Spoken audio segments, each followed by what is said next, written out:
can see the PPT. Yes, Yes, ma'am. ma'am. So as soon as we have तू आणलं ना मला. काय झालं? हे ठेवून टाकतो वडे.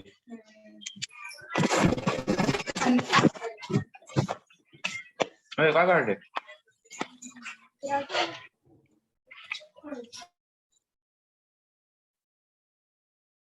So yesterday we have seen about the AC voltage and AC current, and related terms we have seen what is instantaneous value, what is amplitude, what is cycle, what is time period. All this we have seen. Now today we are going to see about the generation of sinusoidal AC voltage. How the AC voltage is generated, that we are going to see. So how the AC voltage is generated, for this the arrangement is there. Look at the left side picture. If you see at the left side picture, what is that? See, first of all, alternating sinusoidal AC voltage, it is generated by rotating a coil. So suppose this is a coil A, B, C, D. This is nothing but it is a coil which is rotated at a constant angular velocity. Which is rotated at a constant angular velocity in anti-clockwise direction in a uniform magnetic field as shown in the figure. Now see here, this is a coil. Suppose it is rotated in anti-clockwise direction, that is this position. Anti-clockwise direction ni rotate करतोय आपण in a uniform magnetic field. हे magnetic field uniform आहे, north आणि south pole नी uniform magnetic field तयार केलेला आहे. From direction is from north to south, and this coil is rotated. When the coil is rotated in anti-clockwise direction with angular velocity omega radian per second, what is happening? For that we will first discuss. When it will be rotated, the flux linking with that coil will be what? It will be changed, or the flux will get cut. Flux linking with that coil will get cut and EMF will get induced. And that EMF, it is collected by the brushes through what? That is nothing but the circuit. That is the galvanometer will show the deflection. Galvanometer will show the deflection. Okay. So this is nothing but जे काय तुम्हाला EMF induce इथं मिळतं आहे, galvanometer जे काय deflection दाखवत आहे, that will be nothing but it will be a sinusoidal AC voltage. That will be nothing but it will be a sinusoidal AC voltage. So one point you are going to remember, that what is the basic arrangement for this diagram? It consists of permanent magnet, that is nothing but indicated by north and south pole, which will create a uniform magnetic field from north to south. And this coil will be rotated in anti-clockwise direction.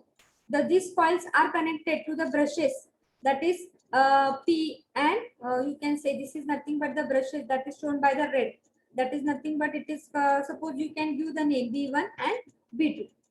This red color, it is nothing but the brushes which is collect the EMF. जे काय तुमचा EMF इथे induce झालेला आहे, जेव्हा ते coil rotate होणार आहे, flux linking with that coil will get changed, and according to the Faraday law, EMF will get induced. That EMF brushes चं काम काय आहे, जे काय EMF या coil मध्ये असणार आहे ते collect करणार आहे. Okay, it will collect and it will given to the external circuit. मग इथं गॅल्व्हॅनोमीटरच्या ऐवजी तुम्ही जर रेझिस्टन्स कनेक्ट केला तर तुम्हाला काय मिळणार आहे? That EMF will circulate the current through the resistance and you will get the output voltage. That is nothing but the output sinusoidal AC voltage. Sinusoidal AC voltage. लक्षात आले का हे अरेंजमेंट कशी आहे? युनिफॉर्म मॅग्नेटिक फील्ड तयार केलेला आहे आणि तुमचा कंडक्टर हा or the coil, it is moving in an anti-clockwise direction at a angular velocity, that is nothing but the omega. When it will be rotated in anti-clockwise direction, what will be happening? According to the Faraday law, EMF will get induced. It is connected to the brushes. After this, these brushes will collect the EMF and it will given to the external circuit. जर external circuit ला इथे galvanometer show केलाय, जर तुम्ही resistance draw केला किंवा resistance connect केला, that EMF will circulate the current through it, and what will happen? The EMF will, you will get the output AC voltage. You will get the output AC voltage. म्हणजे काय AC voltage तुम्हाला मिळत आहे, जसा coil rotate होणार आहे anti clockwise direction नी, त्याप्रमाणे तुम्हाला तिथं काय मिळणार आहे? AC voltage, alternating supply voltage मिळणार आहे. Okay with this? And now we are going to find out the equation, how we are getting the equation for the AC voltage, sinusoidal AC voltage कसं मिळतं आहे, step by step कसं rotating होत आहे ते आपल्याला बघायचं आहे.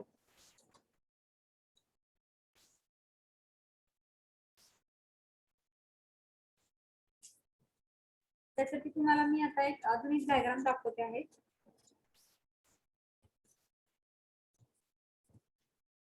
So here it is a working they have given.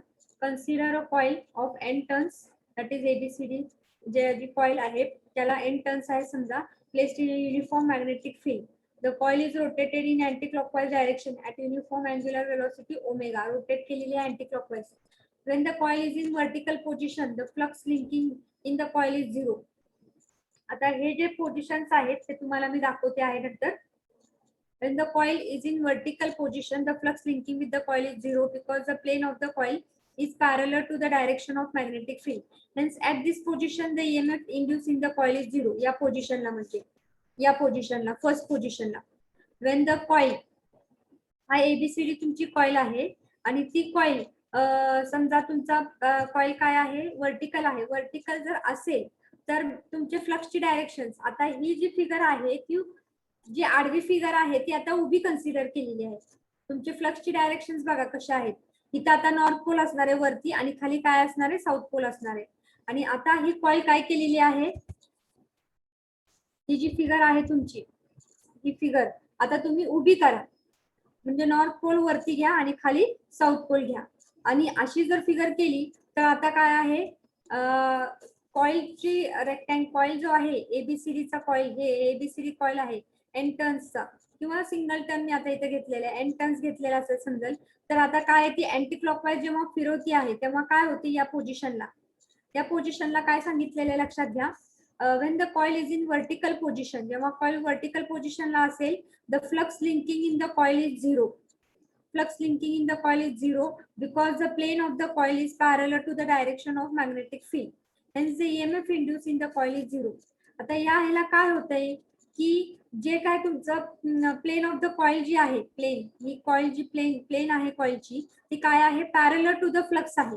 Parallel to the flux असल्यामुळे फ्लक्स काहीही कट होत नाही आणि कट न झाल्यामुळे काय होणार आहे, the flux it is not going to cut and therefore there will be no EMF. Flux चेंजच होणार नाहीये. There will be no change in the flux because it is vertical. Plane of the coil is vertical असेल तर त्याला पॅरललला असणार आहे या फ्लक्सच्या डायरेक्शनला, नॉर्थ टू साऊथला, आणि त्यामुळे फ्लक्स चेंज होणार नाही. आणि चेंज न झाल्यामुळे according to the Faraday law there will be no induce EMF. EMF induce होणार नाहीये. EMF इंड्यूस नाही झाला की तुम्हाला काय मिळणार आहे, at this position the EMF induce in the coil is 0. आता समजा कॉइल तुमची move by some angle in the anti clockwise direction, there is what rate of change of flux linking with the coil and hence an EMF is induced in the coil. आता या पोझिशनला त्यांनी सांगितलेली आहे, म्हणजे ही position घ्या किंवा ही position घ्या, जेव्हा तो अँगल करतोय काय, when the it is moved in the anti-clockwise direction it will make an angle something that is theta, किंवा इथं तुमचा अँगल थीटा असणार आहे. जर अशी जर पोझिशन असेल किंवा अशी जर पोझिशन असेल त्यावेळेस काय होणार आहे, फ्लक्स हा काय होणार आहे, कट होणार आहे, फ्लक्स चेंज होणार आहे या पोझिशनला. फ्लक्स चेंज झाला की तुम्हाला EMF इंड्यूस होणार आहे या पोझिशनला.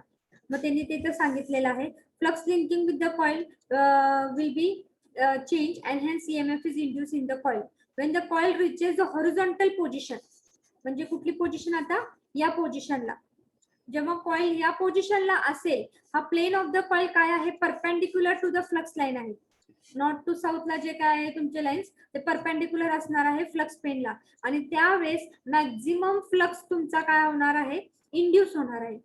Maximum flux it will be getting induce. So here it is written, see when the flux reaches the horizontal flux, the flux linking with the coil is maximum and hence the EMF induced is also maximum. त्यावेळेस तुमचा output voltage जे असणार आहे, EMF जे induce झालेला आहे ते जास्तीत जास्त असणार आहे, मॅक्झिमम असणार आहे. आणि when the coil further moves in the anti-clockwise direction, the EMF induced in the coil reduces. Next, when the coil comes to the vertical position, the EMF induced becomes 0. After that, the same cycle repeat and the EMF is induced in the opposite direction. When the coil completes one complete revolution, one cycle of AC voltage is generated. म्हणजे याप्रमाणे जर तुमची पहिली position काय आहे, अशी position आहे, तेव्हा काय होणार आहे, तुमचा main plane of the coil हा पॅरलल असणार आहे त्या फ्लक्सला, त्यामुळे EMF इथं फ्लक्स चेंज काहीच होणार नाहीये आणि EMF इंड्यूस 0 होणार आहे. जेव्हा या पोझिशनला असणार आहे त्यावेळेस there will be a change in the flux and as there is a change, EMF will get induced. पुन्हा या पोझिशनला हॉरिझॉन्टल पोझिशनला असणार आहे तेव्हा काय होणार आहे, the flux linking with the coil will B maximum, किंवा कारण की ती प्लेन ऑफ द कॉइल काय असणार आहे, व्हर्टिकल असणार आहे. व्हर्टिकल असल्यामुळे परपेंडिक्युलर असणार आहे आणि त्यामुळे तुमचा मॅक्झिमम फ्लक्स लिंक होणार आहे. आणि नंतर पुन्हा तुम्ही काय आहे चेंज करता आहात. चेंज केल्यानंतर पुन्हा एकाने अँटी क्लॉकवाईज डायरेक्शन मूव्ह केलं की तुमचा flux again there will be flux change and you will get the EMF induced. खरा हा मॅक्झिमम फ्लक्स पेक्षा कमी असणार आहे EMF. Okay, and EMF will be induced. Similarly, again it will be in which position? That is a vertical position. आणि मग त्यावेळेस तुमचा EMF काय असणार आहे, इंड्यूस 0 असणार आहे. म्हणजे या सायकलला 0 पासून तुमचा EMF सुरू होणार आहे. नंतर इथे तुम्हाला काहीतरी EMF मिळणार आहे. नंतर at this position the EMF will be maximum. After that again it will get decreased because you are going to shift the angle in this way. And the flux induced that change होणार आहे flux मध्ये आणि EMF पण तुम्हाला मिळणार आहे. खरं तो फायमॅक्स पेक्षा कमी मिळणार आहे. आणि नंतर पुन्हा याच पोझिशनला तो येणार आहे आणि त्यामुळे पुन्हा EMF तुमचं काय होणार आहे, 0 होणार आहे. So you will gate what, a sinusoidal voltage. In this way you are getting at same position 1 2 3 4 position. That is at one position the flux will be what, induced flux. There will be no change कारण की plane of the coil काय असणार आहे, parallel to the flux line असणार आहे. त्यामुळे EMF तुमचा induce काहीच होणार नाही वन पोझिशनला. नंतर पुन्हा काय अँगल थीटा करणार आहे. अँगल थीटा म्हणजे सेकंड पोझिशनला असणार आहे. थीटा करणार आहे त्यामुळे there will be a change in the flux and you will get the EMF induce. That is this. Third पोझिशनला काय होत आहे, EMF इंड्यूस हा मॅक्झिमम झालेला आहे. फायमॅक्स मिळणार आहे म्हणजे हा तुम्हाला 5 ची व्हॅल्यू मिळणार आहे. EMF तुमचा मॅक्झिमम होणार आहे. आणि नंतर पुन्हा जेव्हा तुमची अँगल रोटेट करणार आहे at some angle theta, that time flux value will be what, it is decreasing. That is nothing but you will get the fourth position and again the vertical position will be there. That time induced EMF will be what, 0. So in this way you will get the half cycle. Half cycle you will get the half cycle. Again what will happen, next cycle जेव्हा तुम्ही change करणार आहात,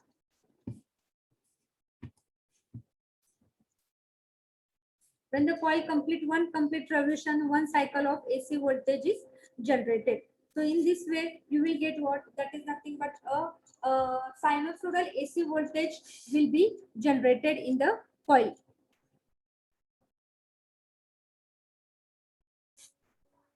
आता आपल्याला काय करायचं आहे, जर हे अशा पोझिशनला तुम्ही काय केलेलं आहे, फ्लक्स नेहमी वर्टिकल जी कॉइल आहे ती तुम्ही रोटेट केली. कॉइल जी तुम्ही रोटेट केलेली आहे in the vertical position, horizontal position and angle theta. आता यावरून आपल्याला AC व्होल्टेजचे इक्वेशन फाइंड आउट करायचे. You know the sinusoidal AC voltage, it is having the equation that is nothing but V is equal to VM sine of omega t. जसं आपण phi ची value find out केली होती, sinusoidal phi, it is having sinusoidal flux, it is having the equation phi is equal to phi m sin of omega t. ते equation कसे येते आहे ते आपल्याला आता इथे फाइंड आउट करायचं आहे. See, the generation of sinusoidal AC voltage can also be explained using mathematical equation. Mathematical equation ने आपण ते सॉल्व करू शकतो आहे. सो त्यासाठी आपण रेक्टँग्युलर कॉइल घेतलेली आहे ABCD. सपोज त्याला नंबर ऑफ टर्न्स आहेत n, placed in a uniform magnetic field in the position shown in the figure. कुठली पोझिशन आहे, ही पोझिशन आता दाखवलेली आहे. म्हणजेच काय आहे, तुमचा कॉइल रोटेट केलेली आहे आणि तो अँगल काय करतो आहे, थीटा. हॉरिझॉन्टल पोझिशननी ती थोडीशी रोटेट केलेली आहे आणि अँगल थीटा केलेला आहे. मग या पोझिशनला आपल्याला काय फाइंड आउट करायचं, what is the value of EMF induce. So and from that you will gate the equation of what, that is you can say sinusoidal alternating voltage. maximum flux linking with the coil is in downward direction as shown in the figure. This flux can be divided into two components. आता जेव्हा या पोझिशनला असणार आहे, आता या पोझिशनला जेव्हा आपल्याला काय असणार आहे, कॉइल या पोझिशनला असणार आहे, तेव्हा आपल्याला फ्लक्सचे कंपोनंट फाइंड आउट करायचे आहे. What will be the flux component, phi max. तुम्हाला माहिती आहे फायमॅक्स डाऊनवर्ड पोझिशनला फायमॅक्स येतो आहे. मग हा जो फायमॅक्स आहे, जर या पोझिशनला थीटा अँगलला आपल्याला फाइंड आउट करायचं असेल, that time what will B this angle, This is theta angle, so this angle will be also theta, and with respect to phi max the angle will be 90 minus theta. हा जो angle असणार आहे तो तुमचा 90 minus theta असणार आहे. So this component will be what, that is a horizontal component. हा तुमचा काय असणार आहे, five max cos of 90 minus theta, and cos of 90 minus theta it will be nothing but sin of omega t, that is theta, sin of theta. omega t म्हणजेच theta आहे. So this horizontal component हा angle किती आहे, that is 90 minus theta आहे. त्यामुळे हा जो horizontal component तो तुमचा काय येणार आहे, five max cos of omega T 90 minus omega t, but cos of 90 omega t minus 90 is nothing but what, that is sin of omega t. Minus sin of omega t is sin of omega t. Similarly, this is what, this is a vertical component. हा vertical component आहे आणि हा angle तुमचा 90 minus theta आहे. मग हा काय येणार आहे, five max sin of, what will be that angle, sin of 90 minus of theta, 90 minus of theta, 90 minus of theta म्हणजेच काय येणार आहे, cos of omega t. So now this component will be phi max cos of omega t and this component will be phi max sin of omega t. आता काय होतंय माहितीये का, की the component of the flux, कुठला component,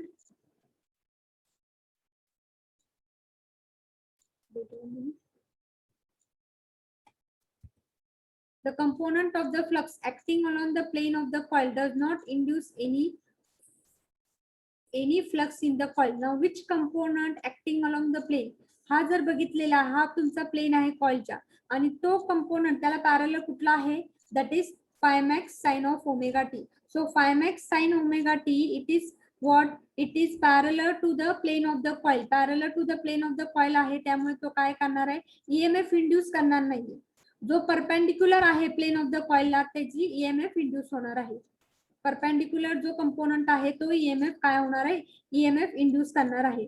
मग फ्लक्सचा कुठला कंपोनंट परपेंडिक्युलर आहे प्लेन ऑफ द कॉइलला, हा, that is phi max cos of omega t. मग दिस component it is responsible to what, produce the flux, it is responsible to produce the, sorry, induce EMF.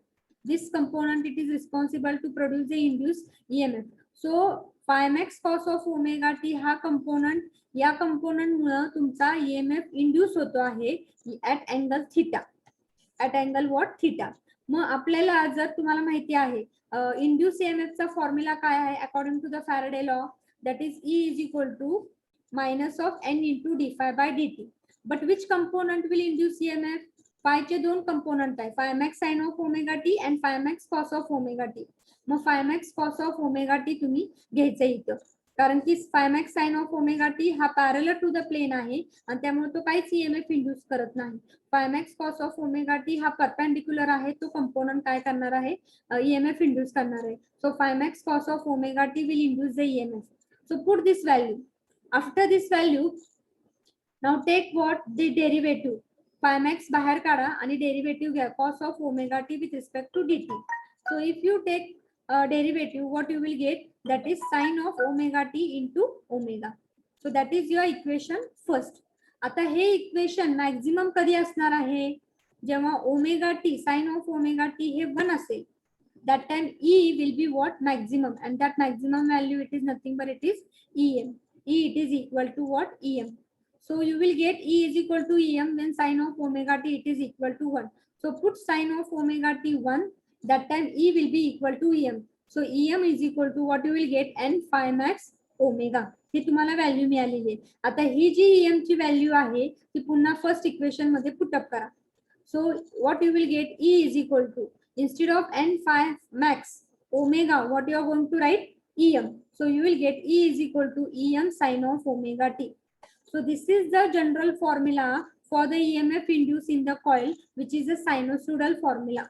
Sinusoidal waveform आहे ती आणि त्यामुळे त्याचा sinusoidal waveform जर असेल तर त्याची EMF चे इक्वेशन काय येते आहे, E is equal to EM sin of omega t. म्हणजेच काय, E म्हणजेच काय, व्होल्टेज आहे, V is equal to, small v is equal to Vm sin of omega t. So if this voltage is applied to the external circuit consisting of resistance R, a sinusoidal current will flow and the sinusoidal current in the circuit is given by equation I is equal to Im sin of omega t. So this is your generation of sinusoidal AC voltage and the equation. फक्त एक लक्षात ठेवा, तुम्हाला आता MCQ part आहेत. MCQ part मध्ये तुम्हाला डेरिव्हेशन्स तर नसणार आहेत, कसं डेरिव्ह करायचं आहे काय आहे. फक्त लक्षात ठेवायचं आहे की सायनोसॉइडल एसी व्होल्टेज आणि करंटचा हे काय फॉर्म्युला काय आहे. E is equal to Em sin of omega t for voltage, or you can write V is equal to Vm sin of omega t, आणि करंटचा काय आहे I is equal to Im sin of omega t. This is the question which was asked for 4 or 6 marks if that theory paper was considered. आता तुम्हाला MCQs आहे त्यामुळे तुम्ही concentrate कशावर करायचं आहे की तुम्ही फक्त इक्वेशन्स काय काय आहेत त्याच्यावर कॉन्सन्ट्रेट करा. आलं का लक्षात हे part? That is the generation of sinusoidal AC voltage. Clear with this?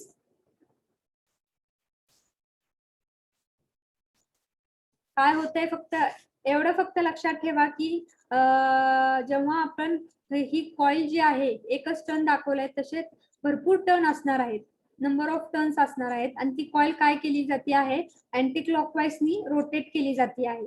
जेव्हा ही रोटेट केली जाते at an angular velocity omega in a uniform magnetic field which will be created by north and south pole, what is that the flux change will be there.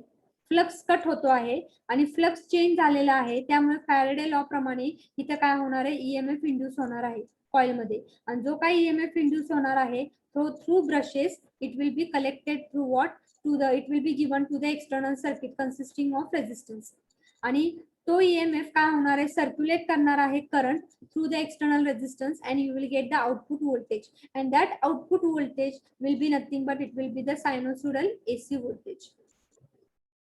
आणि AC व्होल्टेजचं equation कसं आलंय ते तुम्हाला सांगितलेलं आहे. आले का लक्षात का अजून एकदा सांगू? मैम एंगल रिपीट करा इक्वेशन मधली. हा एंगल अजून एकदा रिपीट करू? ओके. Yes ma'am. आता काय आहे मी तुम्हाला सांगितलेलं आहे पहिलेच की ही तुमची कन्स्ट्रक्शनल डायग्राम आहे.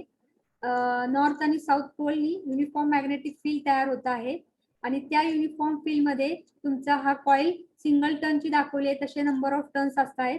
त्यांनी काय होणार आहेत it will be rotated in anti clockwise direction at an angular velocity omega. जेव्हा ही रोटेट केली जाते कुठल्या 4 पोझिशन्स आहेत दॅट इज 1 2 3 4 5 6 7 8 9 असे पोझिशन्स आहेत स्टेप बाय स्टेप. त्याप्रमाणे जर तुम्ही रोटेट केली तर रोटेट केल्यानंतर काय होत आहे की काय काय वेळेस म्हणजे ह्या पोझिशनला कुठल्या पोझिशनला या पोझिशनला आता ही जी फिगर आहे आपली ही आडवी फिगर जी आहे ती तुम्ही आता उभी करायची आहे. नॉर्थ वरती घ्यायचंय खाली साऊथ घ्यायचंय, मग त्या पोझिशनला म्हणजे तुमची आली ही position. So here it will be north pole and here it will be south pole. That time what is that? The plane of that coil, it is what? It is parallel to the flux line. Plane of the coil काय आहे? Parallel to the flux lines आहे. Parallel असल्यामुळे त्यावेळेस vertical पोझिशनला काय होत आहे vertical पोझिशनला जेव्हा प्लेन ऑफ द कॉइल असणार आहे तेव्हा काहीच तुमचा फ्लक्स चेंज होणार नाही. फ्लक्स जर चेंजच झाला नाही तर तिथे ईएमएफ इंड्यूस होत नाही. ईएमएफ इंड्यूस होत नाही म्हणजे त्या पॉइंटला तुम्हाला आउटपुट व्होल्टेज काय मिळतंय 0. म्हणजे ती कुठली इन्स्टंट आलेली आहे ती इन्स्टंट आलेली आहे 1 position that is the output voltage is 0. आता सेकंड पोझिशनला काय होणार आहे फ्लक्स कॉइल तुमची रोटेट केलेली आहे. कॉइल रोटेट केलेली आहे. रोटेट केल्यानंतर तुम्हाला काय मिळणार आहे समजा ती कॉइल रोटेट केली at an angle theta suppose this is angle theta. मग ती जी कॉइल रोटेट केल्यानंतर मग नंतर पुन्हा काय करायचं आहे फ्लक्सचे कंपोनंट फाइंड आउट करायचे तुम्ही. फ्लक्स काय होतोय कंपोनंट काय काय आहे फ्लक्सचे आणि कुठला फ्लक्स कंपोनंट इंड्यूस करतोय EMF. So one of the component of the flux will induce the EMF and then you will get the output voltage. So at this position if you go the second position you will get the output voltage that is nothing but this. At third position ला म्हणजेच काय आहे आता ती vertical आलेली आहे म्हणजे it will make नाही what this plane of the coil will be what perpendicular to the flux direction. जेव्हा या पोझिशनला काय होत आहे perpendicular to the flux direction असेल त्यामुळे जास्तीत जास्त तुमचा फ्लक्स काय होणार आहे कट होणार आहे. That is there will be a change in the flux and जो काय तुमचा फायमॅक्स असणार आहे तो मॅक्झिमम असणार आहे. Maximum flux will be cut and therefore induce EMF. त्यामुळे according to the Faraday law असं मॅक्झिमम फ्लक्स कट होतोय, मॅक्झिमम फ्लक्स चेंज होते या पोझिशनला. त्यामुळे काय होणार आहे, according to the Faraday law you will get maximum induce EMF at this position. Maximum induce EMF at this position. आणि नंतर पुन्हा कॉईल काय केलेली आहे, रोटेट केलेली आहे अँटी क्लॉकवाईज डायरेक्शन. मग दिस या पोझिशनला, आणि पुन्हा हे पोझिशन झाल्यानंतर ह्या पोझिशनला येत आहे. मग जेव्हा ह्या सगळ्या पोझिशन कव्हर होत आहेत तेव्हा तुम्हाला ईएमएफ इंड्यूस होणार आहे. आणि ईएमएफ इंड्यूस झाल्यानंतर तुम्हाला ही सायकल काय मिळणार आहे, फर्स्ट सेकंड पोझिशनला, थर्ड पोझिशनला, फोर्थ पोझिशनला, फिफ्थ पोझिशनला, आणि नंतर 5th to 8 again the cycle will be repeated. So you will get the positive value as well as the negative value of the EMF, and one cycle will be repeated if there will be one revolution of that coil. One complete cycle will be there if there will be one revolution of that coil. मग असं झाल्यानंतर आता आपल्याला काय आहे हे तर कळलेलं आहे तुम्हाला की कन्स्ट्रक्शन प्रमाणे तुम्ही जे कॉइल रोटेट केलेली आहे स्टेप बाय स्टेप त्याची मुवमेंट केली तर तुम्हाला काय मिळते आहे, सायकल मिळते आहे पूर्ण. आता या सायकलचे ईएमएफ इक्वेशन काय आहे, सायनोसोडल अल्टरनेटिंग व्होल्टेज तर मिळते तुम्हाला, त्याचे इक्वेशन तुम्ही मॅथमॅटिकली कसं प्रूव्ह करणार आहात. ते प्रूव्ह करण्यासाठी what we have taken this diagram. that is suppose we have taken one instant, that is this coil will make an angle theta with respect to what, that is nothing but the time which is measured, that is x. suppose time जिथनं start केलेला आहे तिथनं तुमचा angle theta करतो आहे. मग त्या पोझिशनला तुमचे जे फायमॅक्सचा कंपोनंट आहे आपल्याला काय चेंज इन द फ्लक्स बघायचा आहे. मग फायमॅक्सचा कंपोनंट जो आहे तो डिवाइड होतो आहे, one component is horizontal, one component is vertical. मग हा जो हॉरिझॉन्टल कंपोनंट आहे आता त्याची व्हॅल्यू काय येणार आहे, हा अँगल थिटा असेल तर हा अँगल तुमचा थिटा असणार आहे. आणि with respect to phi max this angle will be what, 90 minus theta. So now component will be what, phi max cos of 90 minus of theta. So cos of 90 minus theta म्हणजेच काय, sin of that is minus sin of omega t म्हणजे sin of omega t you will get. Similarly this you are going to resolve, so it will be phi max cos of omega t. मग हा जो component आहे phi max sin of omega t हा parallel to the plane of the coil आहे. या plane of the coil शी parallel आहे. Parallel असल्यामुळे तो ईएमएफ इंड्यूस करणार नाहीये. आपण पहिल्या पोझिशनला बघितलंय की पॅरलल असेल तर ईएमएफ काहीच इंड्यूस करत नाही. मग तो हा कंपोनंट ईएमएफ इंड्यूस होत नाही. मग जो काय परपेंडिक्युलर कंपोनंट आहे जो फायमॅक्स कॉस ऑफ ओमेगा टी आहे तो काय करणार आहे, ईएमएफ इंड्यूस करणार आहे. मग त्यामुळे ईएमएफ तुमचं इंड्यूस होणार आहे. So according to the general formula E is equal to minus of N into d phi by d आहे. आता कुठला कंपोनंट इंड्यूस करतो आहे, हा so phi max cos of omega T induce करतो आहे. मग नंतर तो डेरिव्हेटिव्ह घ्या, फायमॅक्स बाहेर काढा आणि डेरिव्हेटिव्ह घ्या. So it will be cos of omega टीचं derivative omega into sine of omega T आहे. नंतर जेव्हा हे इक्वेशन, हे माझं इक्वेशन कधी मॅक्झिमम असणार आहे म्हणजे ईएम कधी असणार आहे, it is equal to EM कधी असणार आहे, जेव्हा साइन ऑफ ओमेगा टी 1 असणार आहे. So put that sine of omega t it is equal to 1. So that time E will be equal to EM. So put this two value in the above equation. सो EM झालं आणि sine of omega t 1 झालं. So N phi max omega झालेला आहे. आता हे जे EM ची व्हॅल्यू तुम्हाला मिळालेली आहे ती पुन्हा इक्वेशन फर्स्ट मध्ये टाका. So what you will get, E is equal to EM sine of omega T. So this is the value of what, alternating sinusoidal voltage. E is equal to Em sin of omega t. Now, if this alternating voltage it is applied to the circuit consisting of resistance R, then what will be there? You will get alternating current flowing through the circuit, and that alternating current is also given by equation I is equal to Im sin of omega t. आलं का लक्षात? Yes, ma'am. So this is the derivation part. If you want to write it, you can write. Otherwise, you can take the screenshot. I will provide you. The screenshot घेऊ शकता है जो.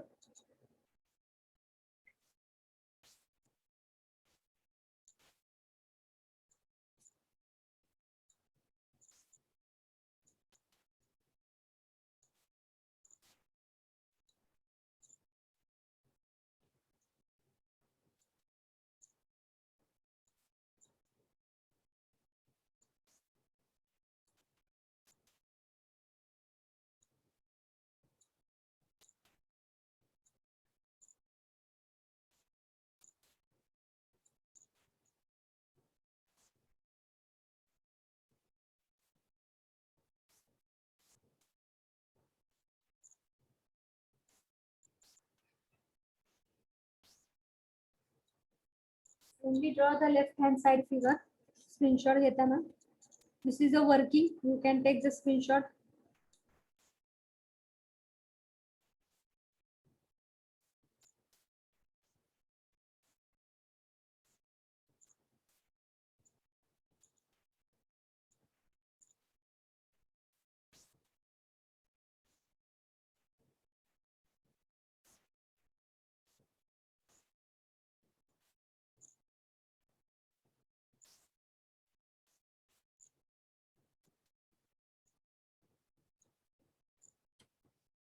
These are the steps in which the coil is rotated.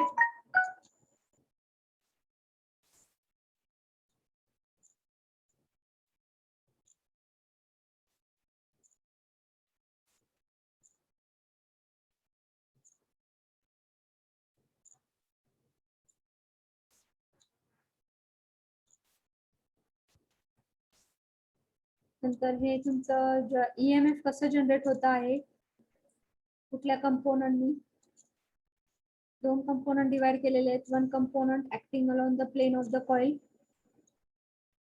pi max sin of omega t, and the another component acting perpendicular to the plane of the coil, pi max cos of omega t.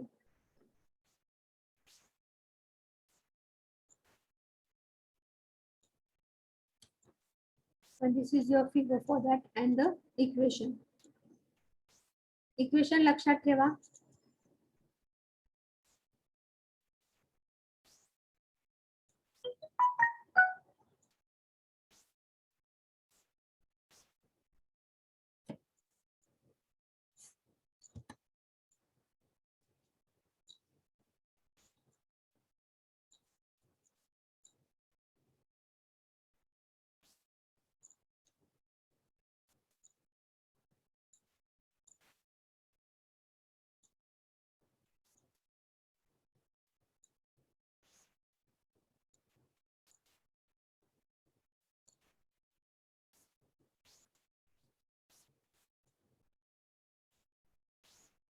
Now 1 minute.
Whether you can see the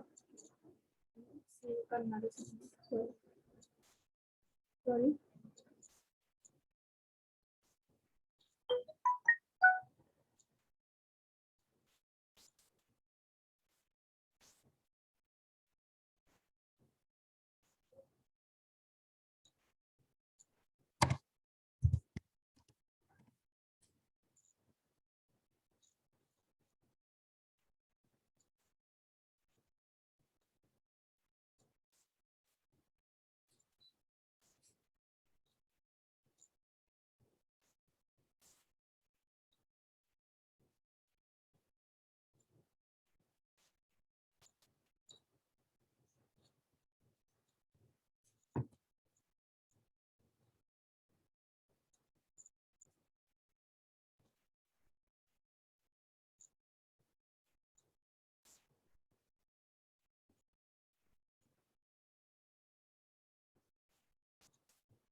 whether you can see the PPT. Yes, ma'am.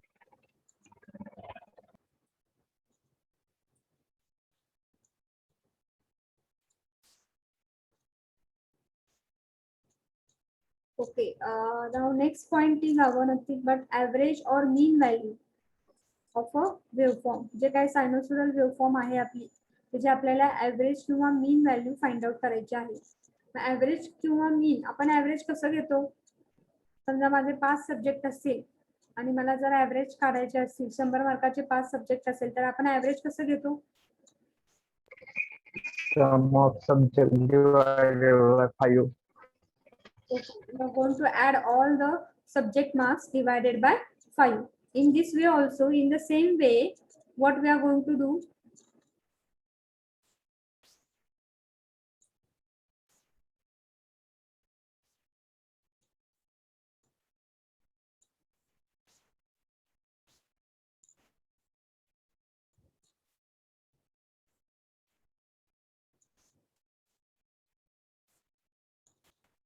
In the same way, what we are going to do? We are going to calculate.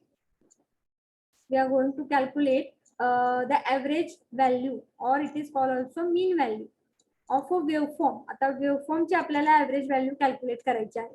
मग waveform ची जर average value आपल्याला calculate करायची असेल तर काय त्याचा formula? तर त्याचा फॉर्म्युला काय आहे मी तुम्हाला ते सांगते आहे.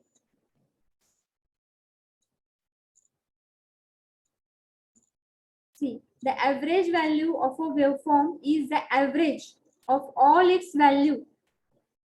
Average of all its value over a period of time, that is adding all the values that occur at a specified interval divided by sum of time. म्हणजे जर मला ऍव्हरेज पाहिजे असेल, हे समजा सायनोसॉइडल वेवफॉर्म आहे, ही माझी सायनोसॉइडल वेवफॉर्म आहे, साइन वेव आहे. जर मला ऍव्हरेज पाहिजे असेल तर मी काय करणार आहे? ऍव्हरेज घेणार आहे ऑफ ऑल इट्स व्हॅल्यू. या इन्स्टंटला, या इन्स्टंटला, या इन्स्टंटला, या इन्स्टंटला, हे सगळं काय मी घेणार आहे? ऍव्हरेज. म्हणजे मी काय करणार आहे? ऍडिंग करणार आहे. ओके, ऍडिशन तर करणार आहे. Average of all its value over what? Over a period of time with respect to X axis. Over a period of time म्हणजे मी डिवाइड कशाला करणार आहे? टाइमला डिवाइड करणार आहे. लक्षात घ्या. Adding all the values over a specified interval of time. म्हणजे या इन्स्टंटला माझी व्हॅल्यू काय, या इन्स्टंटला व्हॅल्यू काय, या इन्स्टंटला व्हॅल्यू काय, त्यापर्यंत सगळी व्हॅल्यू मी ऍड करणार आहे. Divided by what? Sum of the interval. म्हणजे divided by time. Divided by काय? कारण की आपली ही जी करंटची वेवफॉर्म आहे किंवा व्होल्टेजची वेवफॉर्म जी काय असणार आहे, विथ रिस्पेक्ट टू टाइम तुमचं करंट काय आहे, with respect to time what is the voltage, that is there. मग हे जर आपल्याला ऍव्हरेज फाइंड आउट करायचं असेल व्होल्टेज किंवा करंटचं क्वांटिटी, अल्टरनेटिंग क्वांटिटी, तर मग आपण काय करणार आहे? या इन्स्टंटला, या इन्स्टंटला, या इन्स्टंटला. So number of instances are there. You are going to add all this value. You are going to add all this value at various instant divided by what? That is the time interval. Divided by time interval. मग हे झाली waveform ची माझ्या काय आहे? Average किंवा mean value. आता जेव्हा तुम्ही सायनोसॉइडल वेवफॉर्म घेता आहात, जेव्हा तुम्ही सायनोसॉइडल वेवफॉर्म घेता आहात आणि तुम्हाला जर ऍव्हरेज कॅल्क्युलेट करायचं असेल over one cycle, over one complete cycle जर तुम्हाला ऍव्हरेज कॅल्क्युलेट करायचं असेल तर average over one complete cycle will be what? 0. तुम्ही सांगू शकेल का 0 काय? सायनोसॉइडल वेवफॉर्म साठी the average over one cycle it is what? 0. Why it is like that?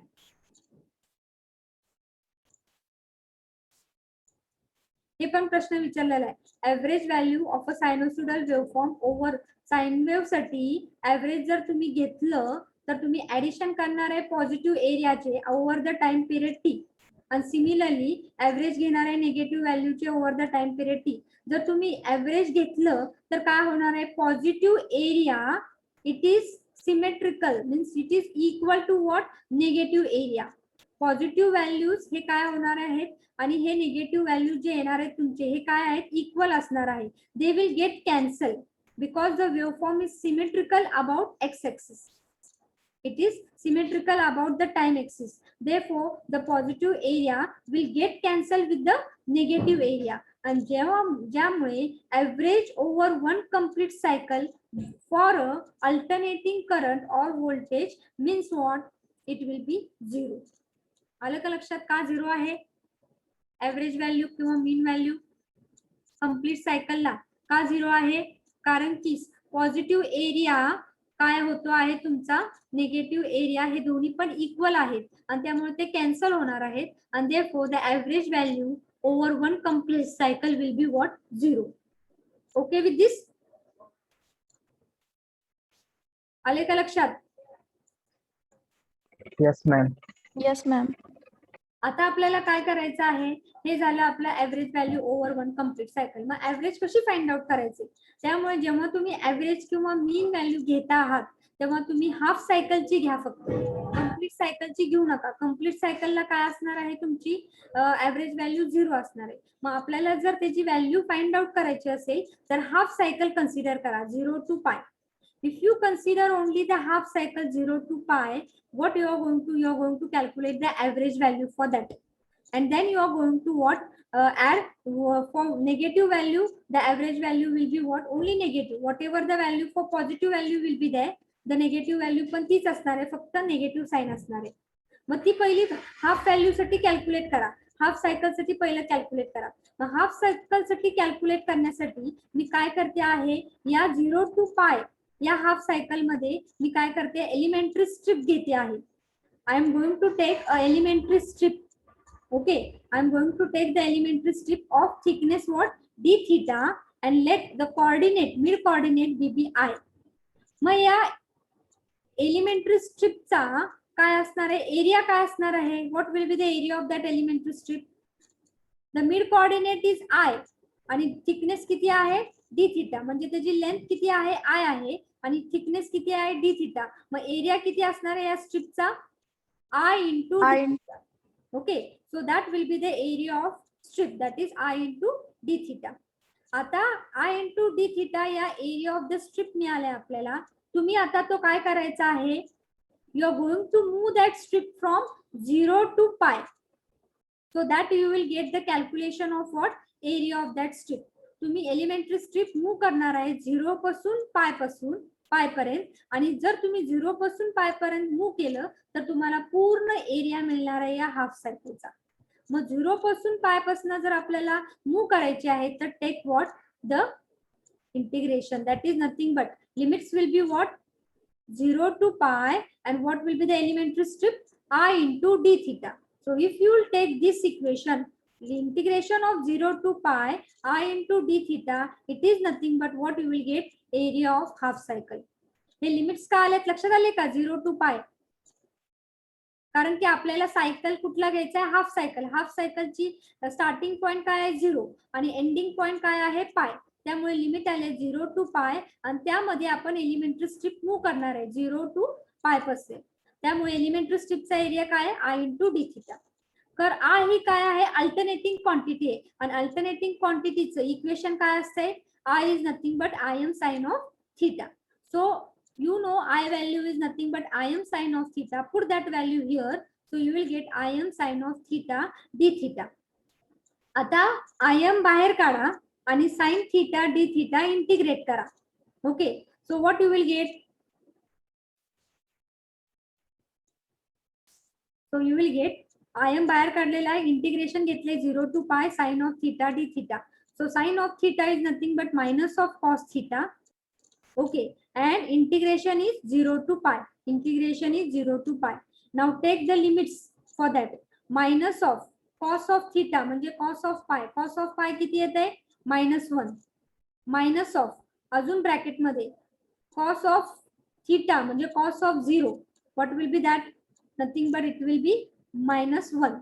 So it will be what हे मायनस साइन आहे ते मायनस साइन मी काय केलेलं आहे घेतलेलं आहे बाहेर आणि नंतर cos of pi घेतलेला आहे. cos of pi किती आलेला आहे -1 नंतर पुन्हा मायनस साइन घेतलेला आहे मायनस साइन करतो आपण पाय मायनस करतोय मायनस आता हे minus sine minus cos of 0 काय only 1 so it will be 1 आणि मायनस साइन हेच आहे त्यामुळे इथे येणार आहे minus minus it will be what plus minus minus it will B plus so it will B 2im.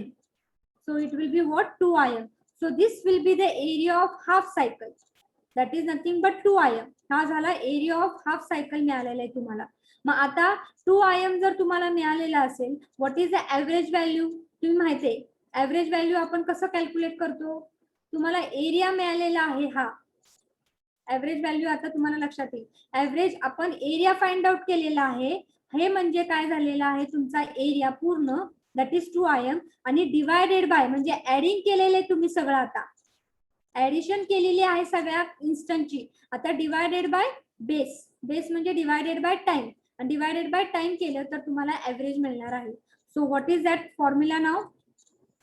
Area मिळालेला आहे. एरिया म्हणजे तुम्ही सगळं ऍडिशन केलेलं आहे. सब्जेक्टचे मार्क्स तुम्ही जसे ऍडिशन करता आहात तसं तुम्ही प्रत्येक इन्स्टंटला जे काय करंटची व्हॅल्यू आलेली आहे ती तुम्ही कॅल्क्युलेट केली आणि ती आलेली आहे 2 IM, area of that half cycle. Okay, आता तुम्ही ऍव्हरेज व्हॅल्यू फाइंड आउट करायची आहे त्या सायकलची. त्यामुळे काय येणार आहे? Area divided by base length divided by time. Okay, divided by subject करता का नाही 5 सब्जेक्ट, तसं divided by base. So base काय आहे तुमचा? हाफ सायकलला बेस काय येतो आहे? इफ यू सी हाफ सायकलला बेस काय आहे? 0 to pi. So what is the base? That is pi. So it will be nothing but what will be the base? Area of the half cycle आलेला आहे 2 IM आणि base काय आलेला आहे? That is 0 to pi, that is nothing but pi. So if you find out this value 2 divided by pi, it will be nothing but 0.637 into IM. So that is the I average value for only half cycle. For positive half cycle, you got 0.637 IM. Similarly, for negative half cycle, what it will be? हा positive आलेला आहे तर negative half सायकलला काय असणार आहे? -0.637 into IM. So for पूर्ण half cycle, पूर्ण सायकलला म्हणजे पॉझिटिव्ह प्लस नेगेटिव्ह हाफ सायकलला दोघांची पण ऍडिशन करायची आहे. हे पॉझिटिव्ह आहे, हे नेगेटिव्ह आहे, त्यामुळे clearly the average value over 1 complete cycle काय असणार आहे? 0 असणार आहे. दोघांची पण ऍडिशन केल्यानंतर एक पॉझिटिव्ह एक निगेटिव्ह, त्यामुळे average over 1 complete cycle will be what? 0. त्यामुळे you can tell that average किंवा mean value over 1 complete cycle is 0, but we are going to calculate for what? Half cycle. And what is that half cycle average value? That is nothing but I average, it is equal to 0.637 into IM. Similarly, if you go for the voltage waveform, it will be V average is equal to 0.637 into VM. आलं का लक्षात हे average value? Yes or no? Yes. Okay. So लक्षात ठेवा derivation, there is no derivation for you, only the part. काय लक्षात ठेवायचं आपल्याला? MCQ साठी काय विचारते? आय ऍव्हरेज ची व्हॅल्यू काय आहे? I average is nothing but 0.637 into IM. 0.637 म्हणजेच काय? 2 divided by pi into IM. हे लक्षात ठेवा, 2 divided by pi into IM. Similarly, V average काय? 0.637 into VM. Okay with this? आलं का लक्षात? Yes, ma'am. Okay. Yes, ma'am. So we will stop here. See that this PPT I am going to share you. So nothing is share म्हणजे मी फक्त काय करणार, link provide करणार आहे. तुमच्या टीचिंग डायरी मध्ये तुम्ही बघू शकता ती link. Any problem related to that, you can ask me. Okay. So we will stop here. Give me your presenting. Otherwise, I will take the presenting from the chat box. We'll stop here.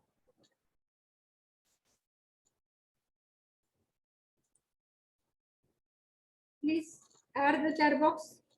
Chat box मध्ये हे करा.